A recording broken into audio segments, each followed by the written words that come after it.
All right, I think we'll go ahead and get started and people can still continue to join. Welcome everyone to the first TimelyCare Marketing Series webinar. My name is Alyssa Jones. I see a few familiar names. I'm the Senior Marketing Manager on the Student Marketing Team. We are so excited to have you here today, and we hope that you find this information presented helpful in your promotion of TimelyCare on your campus. We look forward to continuing this series and offering more topics in the future. And speaking of, we will be sending out a short survey after this webinar and would love your feedback along with other topic ideas for future webinars. So be on the lookout for that. That survey email will also include this webinar on demand. So we know some colleagues couldn't join today and you will receive this video and they should as well. Feel free to submit questions throughout the presentation, either using the Q&A feature or the chat feature on the bottom of the screen. We will be pausing in between each section today for some questions, and then we'll also have dedicated time at the end of the webinar for Q&A. So without further ado, I'd love to get started. I will introduce you to Sushmitha Suresh, our marketing specialist, and she's a digital extraordinaire, and she'll walk us through digital optimization. Here at the office, and I know amongst many of her friends, we call her Sushi, so I will be referring to her as Sushi moving forward. And just a quick glance at our team, I know a lot of us all work together, and you might have seen some of our names on emails as you talk with your client success manager. But again, my name is Alyssa Jones. Next to me is Nathan Stewart, VP of Campus Marketing. And then we have Savannah Phillips, Marketing Coordinator. And then Sushi here, our Marketing Specialist, who will be presenting today. And Whitney Riddle, Senior Marketing Engagement Manager here on TimelyMD. So this is the team that is backing all of your student marketing materials and assets and strategies. So we're super excited to be here today. And Sushi, I will kick it off to you. Right. Thank you, Alyssa. Hello, everybody. As Alyssa said, my name is Sushi Suresh. Feel free to call me that. I know it's pretty silly, but it's a fun little name to have. I'm a marketing specialist on the student marketing team, and today I'm going to guide you through a couple of our tips and tricks to optimizing your digital data. Our goals for today, really after today, is to give you the skills to help us report a full picture of the data that your marketing efforts are returning. And also optimizing the best marketing efforts to engage your students with our TimelyCare services. We know that digital is constantly evolving, and it is definitely something that is hard to pay attention to. But once you know the skills, you're golden for optimizing the best performance on your assets. So we're just here to help you do that. So going into what we're going to go over today, we have 3 different sections. The first one is on social media and how to add UTM tracking URLs to your organic social posts that you are posting from your school accounts. The second section is going over the TimelyCare email templates that are provided to you in your binder collections and how to use them in your personal email builder for your school. And the third section is identifying the different uses between digital and print assets and knowing how to use them to yield the best results. So those are our 3 sections, and we'll dive into social media first. So the first thing that we're going to go over is UTM tracking URLs. So with the graphics and social posts that we provide to you, we will be providing UTM tracking URLs along with them. UTM stands for Urchin Tracking Module. It really just is named after the software that Google Analytics was derived from, which is Urchin on Demand. So that's why they're called UTM. But these are snippets of code attached at the end of the URL to measure the effectiveness of any digital marketing campaigns that you develop. So when we add this URL to our call to action, we can identify the source, medium, and campaign associated with the specific site traffic. So let's say someone comes from a social post that you've posted. If you have implemented your UTM tracking URL, we'll be able to tell you the page views, the sessions, the new users, and any goal completions that come from that. UTM tracking URLs will be associated with your proposed social copy that we give for campaigns, and we upload those to your binder collections. So here is an example of the mental illness awareness campaign, the proposed social copy that we've given.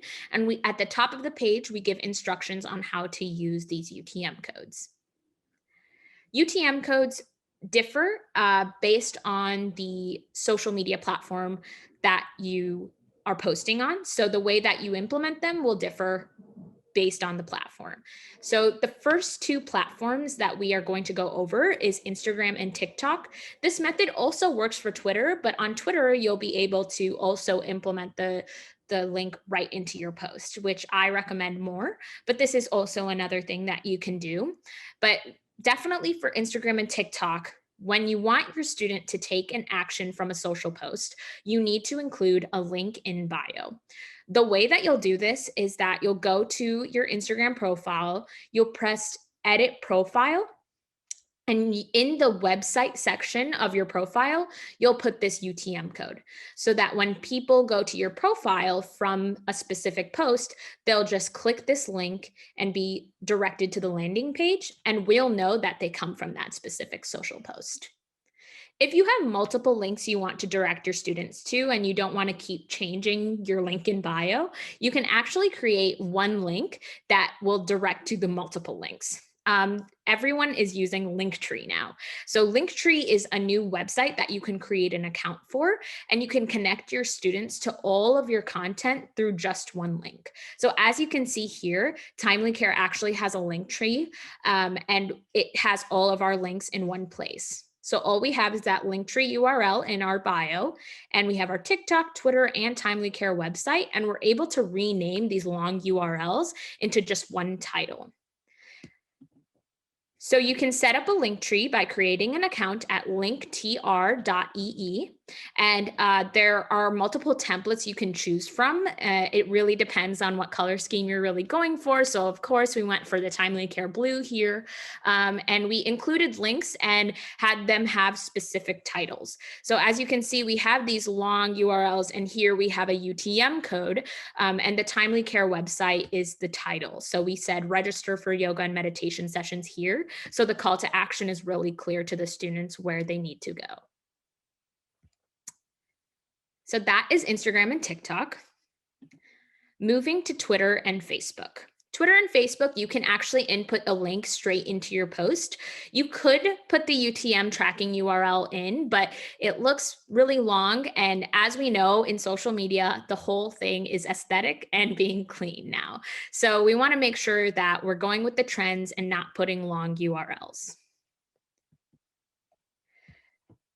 A thing that you can use, a tool that you can use is link shortening tools like Bitly and TinyURL to shorten these UTM tracking URLs, so that we can make sure to track your organic social traffic on Twitter and Facebook, but you're still keeping your posts clean. So this is an example of using TinyURL to shorten one of our UTM codes. Another way you can shorten a URL is if you have a scheduling tool like Hootsuite, they also have URL shortening tools. So as you can see here, I've put the UTM code here, and once you press shortened with Owly, it shortens the URL in the preview. So it's not a long URL that the students have to click on, but we'll still be able to track that traffic. So that's Twitter and Facebook.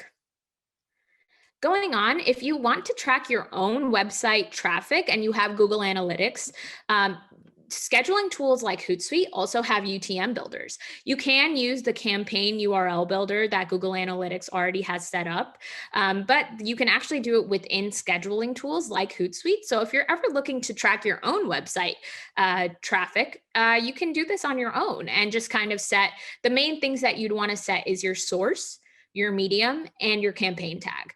So the source can be social, the medium is organic social, and the campaign tag will be the specific campaign you want to associate with that post. Are there any questions about the social media aspect?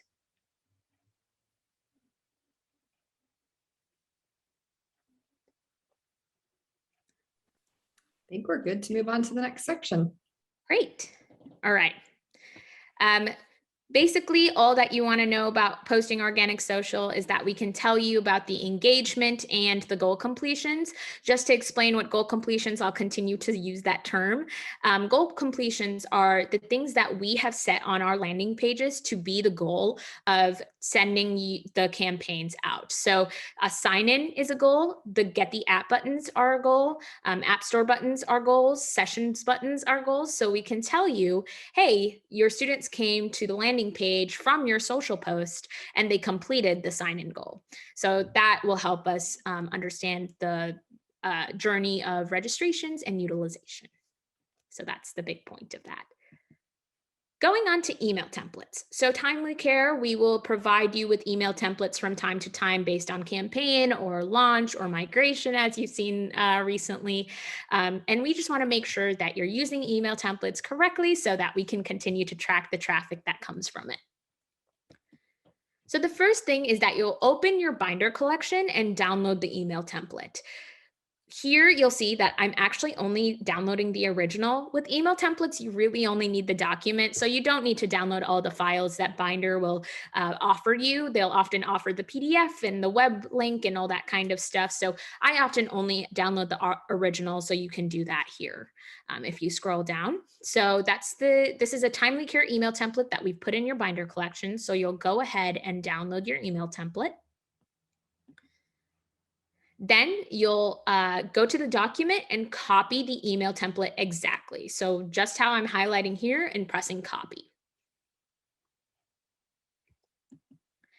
Now, when you paste the email template into your email builder, make sure you paste it exactly. Do not take out any formatting. So that's Command V, not Command Shift V. So once you press Command V, you'll see that our URL is still intact here. If you did Command Shift V, our URL or UTM tracking URL will be removed. So that's why we want to make sure you do the email template exactly as it is. You'll be able to see that the UTM code is inputted to your URL when you click hyperlink. So you can right click and press hyperlink, or many URL builders will have this little link symbol here. So you can just check and you'll see that the long URL is inputted, but you're still having it say timelycare.com. So it looks really clean in your emails. So that's the biggest thing. That way we can still track how students are performing with your emails. So when you copy that and paste that email in its entirety, our UTM code is attached, and we can tell you how many page views, sessions, unique users came from that email, and how many goal completions came from you sending that email as well from the landing page. So all about success metrics here. Are there any questions about the email templates?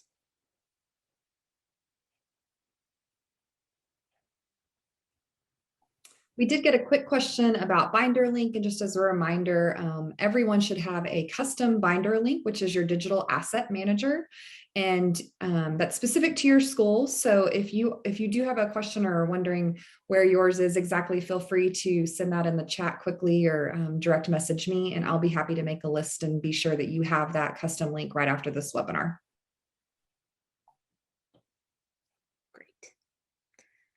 I'm going to move on to the next section, which is about digital versus print assets. So we want to make sure we make this distinct differentiation between your digital and print assets because they are designed differently to fit those specific modes and mediums. So I'm going to present 3 rules of thumb today. So rule of thumb number 1, anything with a QR code is not to be used as a digital asset. You should use a QR code asset as a print asset because these QR codes are meant to be scanned by the student's smartphone, not to be screenshotted. It's going to be a longer process for them to be able to do that if they screenshot it. So the biggest thing here is to just use your QR code assets as print assets.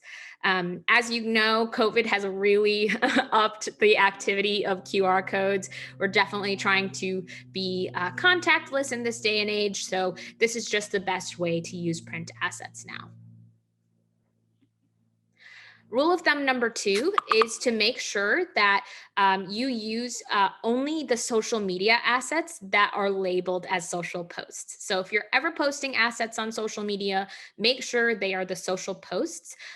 When you do this, you're making sure that your feed is easy and clean and easy to peruse through. This is a good example of using a social post in Instagram. This is a bad example of using a flyer on Instagram. There are multiple reasons you wouldn't want to use this flyer on Instagram. The first thing is that there's a lot of information on this, and it's unlikely that a student will go in and zoom in. Another thing is that they don't format correctly on social media. So as you can see, because this is a flyer, but I have my phone on dark mode, none of the copy in this headline is visible. So that's a big reason not to do it. And also it's hard for students, again, to screenshot a QR code and then go scan it based on seeing it online. So that is multiple reasons we should not post flyers on social media. So only use the social posts that are labeled as social posts on social media. Then finally, rule of thumb number 3, when you're using our toolkit elements to create your own assets, make sure you're using .png logos on digital assets and .eps and .ai logos on print assets. You can tell the differences by looking at the end of the file name. We love it when clients make their own assets. We love that you are engaging with our brand and making sure that our brand is promoted and our services are promoted. We really do appreciate that and highly encourage it. We just want to make sure that you're using the right file type. As you can see here, I've used an EPS file on a digital asset, and the branding and the colors are completely off. They're not the same, and it makes the brand less recognizable, and it just doesn't export correctly either. So here, when you use the right file type, you have the right branding, which is great. So make sure you look at the end of the file name. .png and .jpg is for digital, .eps and .ai is for print. Are there any questions about the digital versus print?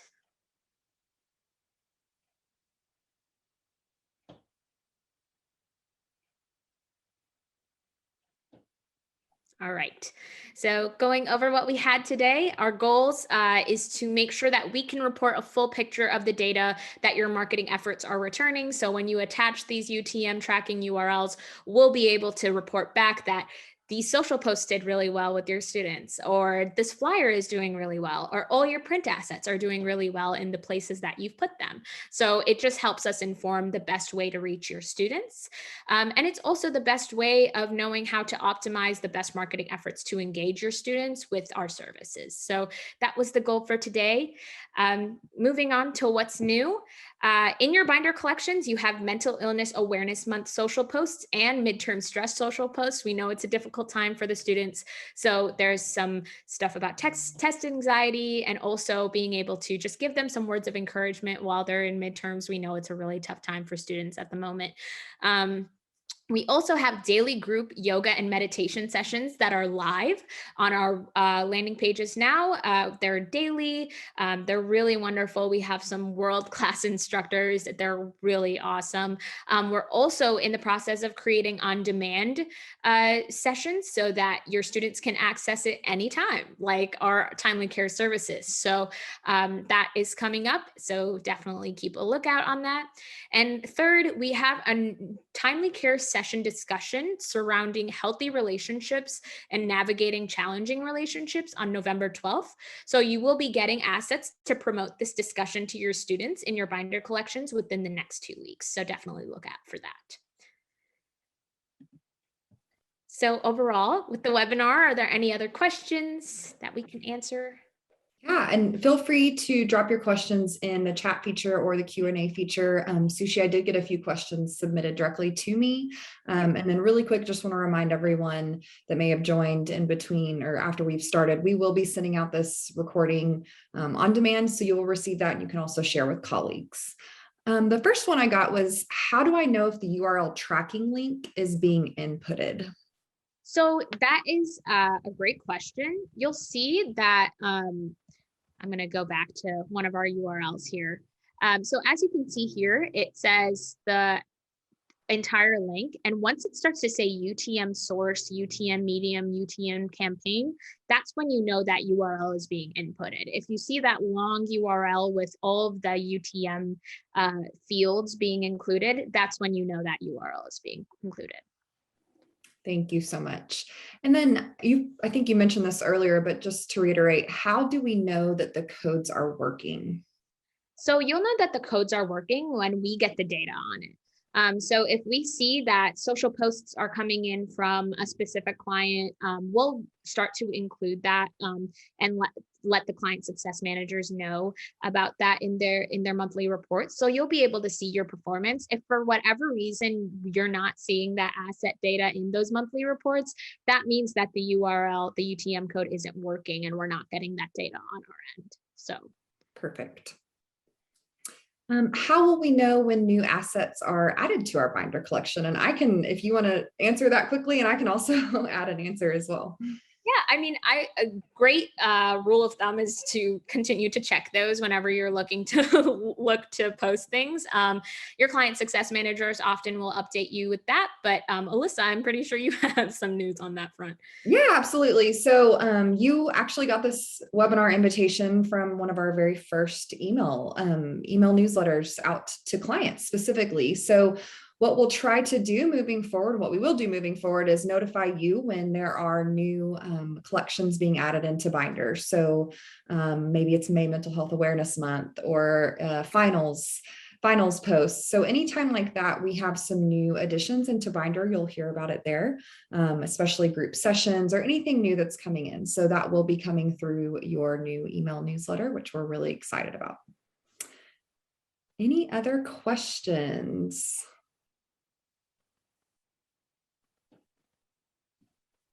Awesome. Well, this has been super helpful, Sushi, and I hope that it's been great content for you all. We're really glad that you're here, and we look forward to hosting these in the future. And you will be getting a survey shortly after this, along with the recorded session that you can pass on to your colleagues. But in that survey, we will ask for other webinar topic ideas that we would love to hear from you all. You have boots on the ground, you're closest to the students, and we would love to know how we can help you promote the program and make it a huge success on campus.